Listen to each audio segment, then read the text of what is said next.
Okay, so I guess we can start.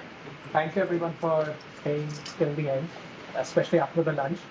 Uh, so this is kind of a new topic, which is I don't think is used in like day-to-day job and organizations. It's more about how covert communications happen and how to build your own covert communication channel. Now to define what is a covert channel. And also, caution before this presentation. I don't know how many of you guys have watched the TV series called The Office. There's gonna be a lot of memes, so please bear with me. If you don't get it, I'm sorry, I apologize. So, what is a covert channel, right? So, covert channel, is it like encryption? What's the difference between encryption and covert channel?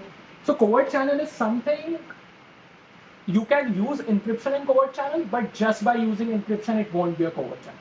So what I mean by covert channel is, let's take an example of a communication, right? So suppose right now I'm communicating to you guys, right? Now everyone can see that this communication is happening. Even if I talk in Morse code, even if I talk in an encrypted way, everyone can see that, okay, there's some sort of communication going on.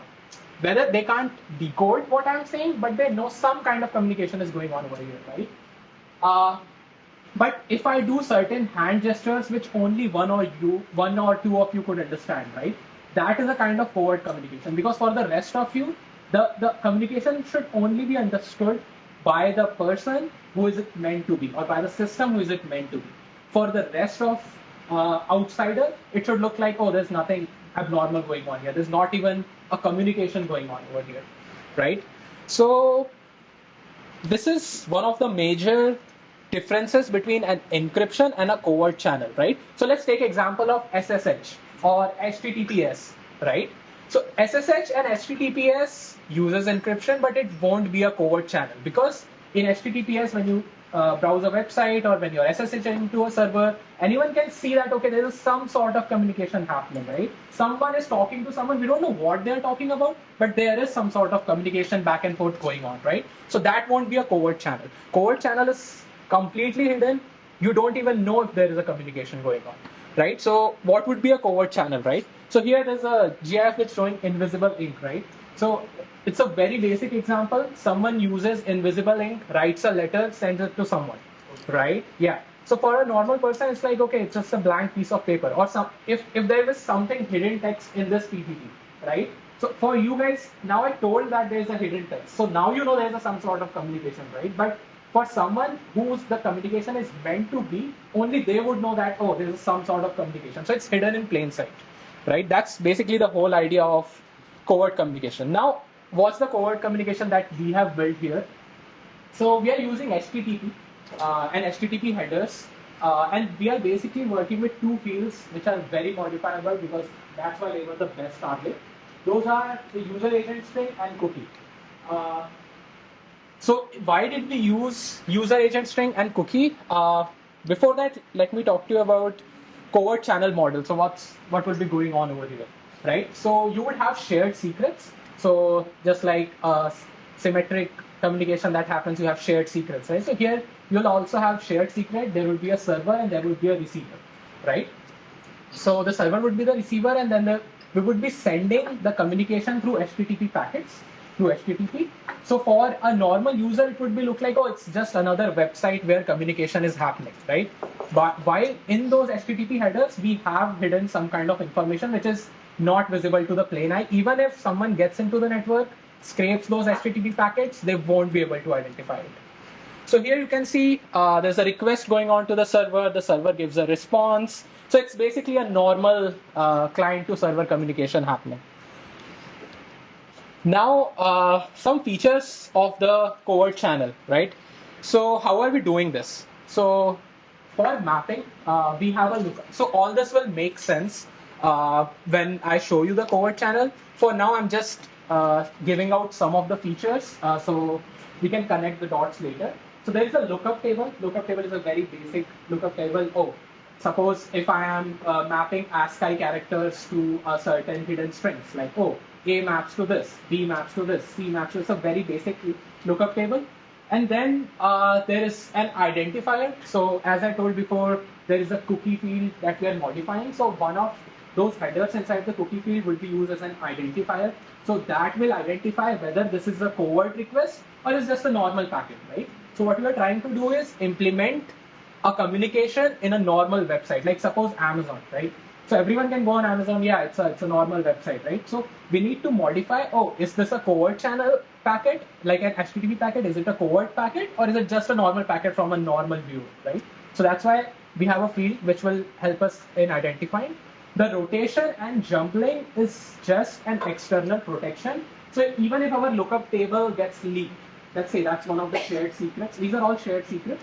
So if it gets leaked, we don't want the attacker to basically totally know, okay, what message was sent, because obviously covert channels are only used when you are transferring very, very highly sensitive information, right? Because you don't even want to tell someone that the communication is happening, who is not supposed to be. Then we are using SHA-256 hash for the integrity check, and then a server response like a 200 to 400 or 500 is used. But for a client who is sending a covert request, it would mean entirely different. I'll explain more on that later. So why are we using user agent string? First, let me explain what a user agent string is, right? So if we go inside an HTTP packet, let's see here. So this is what like your HTTP headers would look like, right? If you see your request going into a website or anywhere you're browsing, right? So first is your request line, host, cache. Now if you see the user agent, so this user agent field is used to describe what browser are you using, what version of browser are you using, right? So it helps server identify, oh, do I support this browser or do I not support this browser, right? So we are targeting this field and the cookie field. The reason to target user agent string is because it is highly customizable, right? Because if you see the amount of devices which talk to internet, it is your watch, it's your smartphone, it's your laptop, it's your iPad, it's your PlayStation, it's your PS, it's your Xbox. Like there's so many user agent examples. So there's not possible for any server to put a blacklist on certain type of user strings, especially when your server is like customer facing and you want to attract a lot of people. You can't put a blacklist on the user agent string examples, right? So here you can see some of the examples using Apple TV, PlayStation. See the variety of user agent string examples that we did. So now what we will do is the lookup table that I mentioned, right? So we will create a lookup table based on all. So there are, I think, 97 or 98 ASCII characters. So we have used all the special symbols and English characters. So 98 ASCII characters, and we have created a lookup table which each character uniquely identifies a user agent string. Now, how we did this was we first found out what are the most used user agent strings in a normal communication in the current internet, right? Because if I use something like Nintendo released in 90s or 95, that wouldn't make sense because it would clearly stand out. Like who's using this older version of browser? Like that's very, very old user agent string, right? So you want to use something which is currently used, like recent mobiles like Samsung, Apple, or like recent versions of browsers, recent iPads. Or so we curated a list and we mapped it to all the ASCII characters, right? Next thing. Now the rotation that I was talking about, right? So rotation just means if I'm doing a rotation by 1, that means that, okay, A was supposed to be here, now A is mapping to this thing. So you are just moving the table by 1, shifting the table by 1, right? Now why this rotation is important is again to keep our lookup table secret, right? So how we will be doing communication is, suppose I want to transfer BSides Buffalo, right? So each HTTP packet will only be carrying one character. So suppose if you break BSides Buffalo, it's B, S, I, D. So for every packet, the rotation would be different, right? So there's not one rotation which the whole packets are following, right? So suppose for first request, suppose if the rotation number is 1, B is mapped to Mozilla 5.0, that user agent string. For the next packet, the rotation number will change. And the rotation number will be sent within the packet, which is also a part of shared secret, which I'll show in the later slide. So this is the entire lookup table. I think it got cut. Yeah, because there are like 98 or 99. So yeah. Uh, Now why cookie, right? So here's where all the identification is. So we now have our lookup table, right? We have our secret. Now how do I send the rotation number? Because I need to send a rotation number with each request because our shared secret, the lookup table is basically the crux of the communication, right? And the lookup table keeps on changing because we want to maintain that secret. So how it changes is we have identified four fields with which we can help to create this covert channel. First is PHP session ID. So PHP session ID is a header used in the cookie, which is provided by the web server, and it helps maintaining the session. So it's basically kind of a session ID between the user and the server, right? But if you look at the length of the session ID, this length is customizable, right? But the most popular lengths that we found are actually equal to the length of MD5 hash or SHA-256 hash. So what my idea was, why can't I just replace it with the hash of the request that I'm sending? So even if someone is changing my request, modifying my request, this ID would definitely change, right? And to a normal eye, this doesn't look like, oh, this looks like a normal ID, but it's actually a hash, right? Second thing is underscore GA, underscore GID, and underscore GAT. Yeah, so these three things are actually used in Google Analytics. So if you have ever thought how is Google tracking all of us, this is one of those things how Google keeps track of basically our data. So this is used in like identifying each user on the website. It's a Google Analytics ID.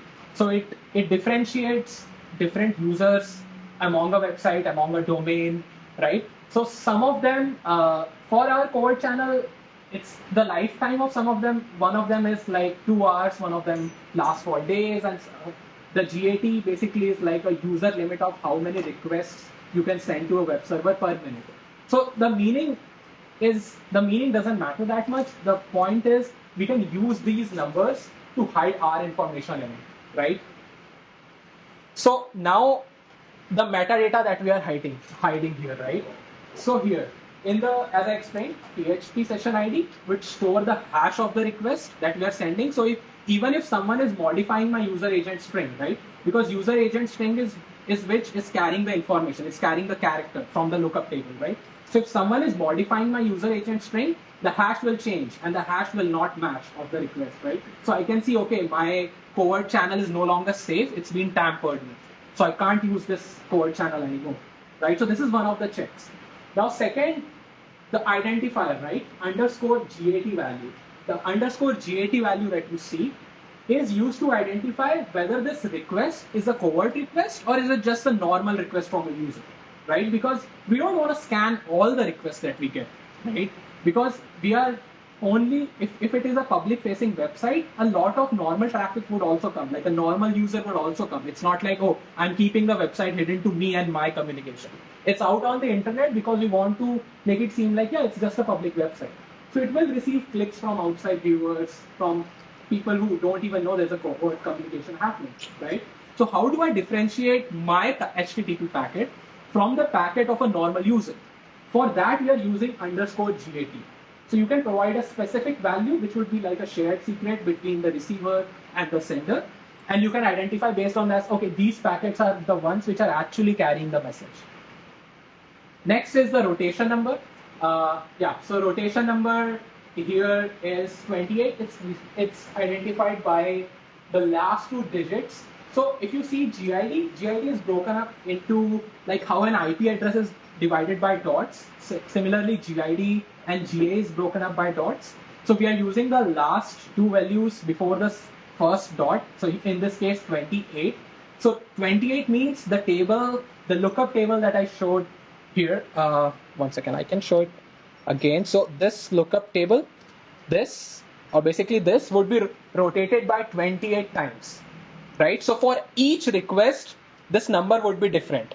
And only the server will be able to identify, okay, by how much, by what number the table has been rotated by, right? Because if I give just one number, if one request gets leaked, my whole message is gone, right? Because now they know my secret key, or basically my shared secret. So every time the table is rotated by a different number for each HTTP packet that's gone, right? Similarly, order. Okay, so order, and there's one more thing here, message length, right?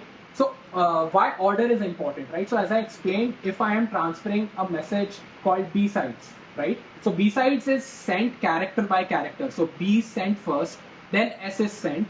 So we have put an extra protection measure. We don't send the message in order, right? So suppose if I'm sending BSIDES, so I'll probably send the S first, then D, then B, then I, because I don't want to send the request in an order. It's an extra protectional measure because obviously this is a very, very sensitive information. You don't want to like give anything away, right?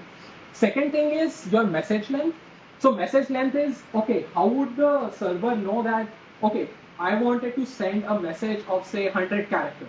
How would the server verify? Like the packets get lost every day in network. There's packet loss, right? If it loses some of the packets, how would it identify, okay, this was the length of message that I wanted to receive and this is the length that I have received, right? So that's why we need to provide a length parameter. So here it's 599, so it's provided by the last 3 digits of the underscore GID value. Now, next thing is, so this is all the client side. So this is all everything the client would do to create a packet and then send that request to the server. Now, what will happen on the server side, right? Server side again has to decode the message based on the shared secret. It will reconstruct the message, identify what character has been sent, and recreate the message.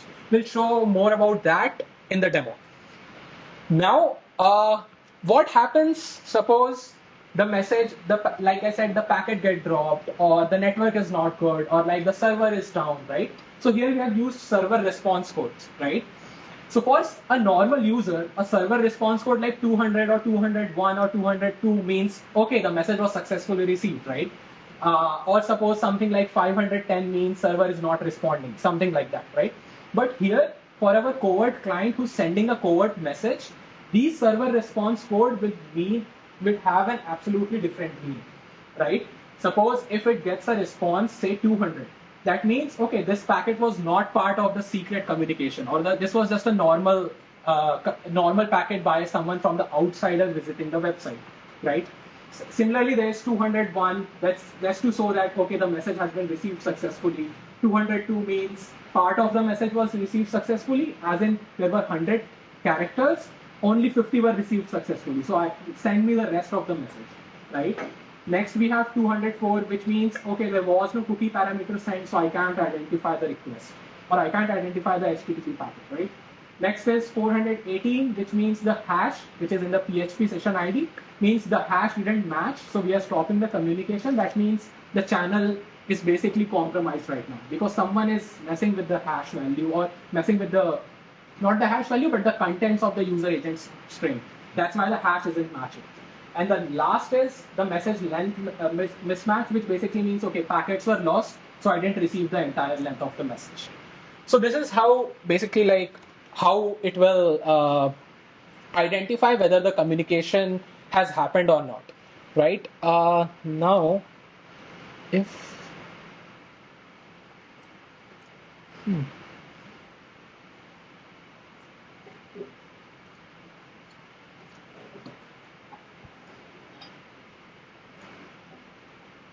now for demo, 1 second.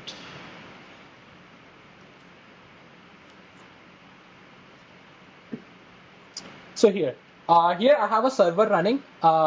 It's basically coded in a very basic Python. So we are starting server on the right side, and then we have client on the left side. So here I've run the sender. It's just asking me, let's say the name of the file is just message. Yeah. So here you can see this is the constructed HTTP packet which has been sent, right? And if we see corresponding to this packet, let's see the first one. We can see the last one since, okay, it's still going on. Okay.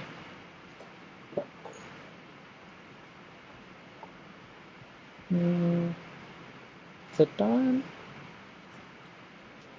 Yeah. So here we can see the message which was transferred was BSides Buffalo, right? And you can see the order in which it was transferred was recreated. So at the end, it recreates the entire order of the message. It recreates the final message. And just if we take like one packet here, right? So let's take.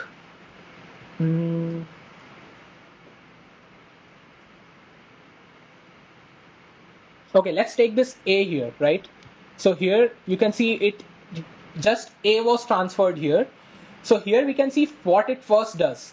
It first takes the request, it calculates the hash, right? So it calculated the hash on the server side, then it tried matching with what it received in the cookie value. So you can see it received on the cookie value in our PHP session ID, which is where we are sending the request of the hash.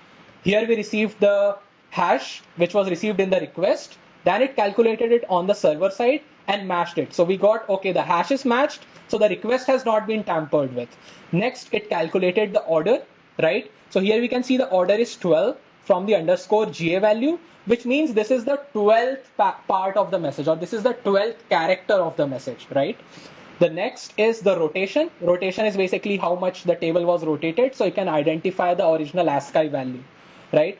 And then it found out, okay, the total message length is 16, so I have not received the total message yet. So the communication keeps on going, right? And at the end, after it has received everything, it reconstructs the message. It checks the order. So you're saying here it's not received actually in the correct order. So it's received in a jumbled order. It recreates the order, recreates the message, and then that's how we get the final message as BSides Buffalo. So there are like a lot of protective measures used because it's a covert communication. So we don't want to expose any sort of information out in the open. So there is integrity check, there is jumbled order, there is the length of the message is transferred. If the hash doesn't match, the communication gets cancelled. So these are all the protection measures you have to use while creating a covert channel because highly sensitive information is being passed. So yeah, this was our research paper that we published this year to the International Information Sharing Conference. And yeah, this basically sums up. And yeah, these are completely harmless QR codes. It won't do anything. You can scan it. That's fine. Yeah. Yeah.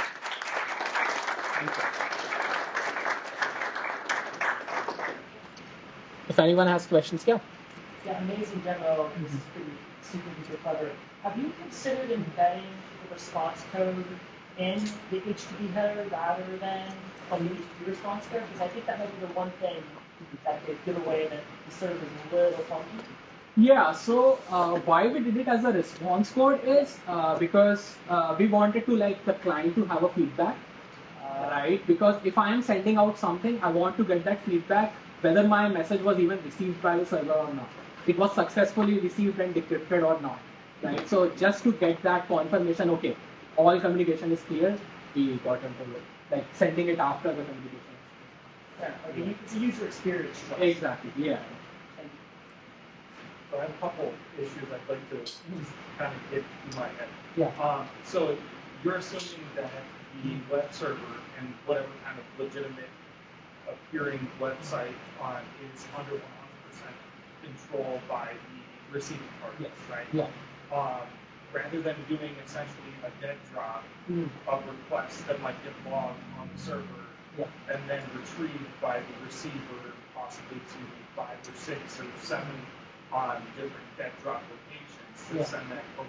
Do you want to receive? Yeah. So why we made that decision was, see, you can do it in a normal communication also. Like you can take, you can do it in a normal. Okay, I don't own the server part. I am just a person who wants to send a covert channel packet, and we can do that. But why we decided so that the receiver should own the server is because we have couple of things we are modifying here, right? Like that PHP session ID is one of the big things, right? Because some servers might have configured, okay, our session ID would be of different length, right? Then there would be a mismatch between the hash value length and the session ID length, right? But we can do it on a normal server. Like if you open HTTP header information of a server, right? And if you see, okay, yeah, all the parameters are modifiable and they are the same length, you can absolutely do it on any server and client. So one more thought. Yeah. You had made a claim that no one can make a blacklist around user agents. No, I said you can make it, but you won't make it because you want people to you want a range of devices to access your website, right? Yeah, it may not necessarily be the person who is receiving the traffic, but rather the person sending now has to have some awareness that their content is filtered by, let's say, an employer that restricts the last 12 user agent strings for Chrome, Firefox, and Edge, for example, to keep old browsers out of the environment. So you have to know that you're coming from an environment where you may not necessarily be able to encode it with up to 96 user agents. Yeah, that's why we took so if you go on Mozilla Docs, you can see they have this updated list of what are the most used user agent strings. That's why we used okay, these are the top 100. There are thousands and 10,000s of user agent strings, right? Because there are so many IoT devices, watches, handset, mobile phones, computer, laptop, iPads, right? So we only took these are the most top 100 by whole internet traffic. These are the top 100 ones. And obviously you need to keep updating them because you don't want to use an outdated one, right? And if think that something okay, if a server has, suppose you don't own the server, right? And the server has blacklisted let's say 10 of the user agent strings, right?